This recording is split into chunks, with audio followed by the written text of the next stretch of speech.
There's a saying that if you want something will be done well, do it yourself. Following this wisdom saying, I would like to introduce myself.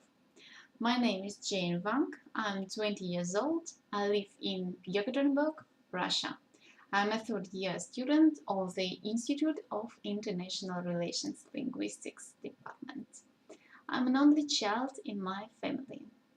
Speaking about my personal skills and my character, I can say that I'm friendly, kind, generous, responsible, and a hardworking person. I think that the program Work and Travel is a great opportunity for me as a future interpreter.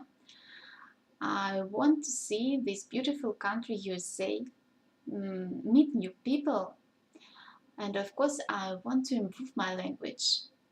I think this trip will make me a self-reliant person. Thank you for your attention.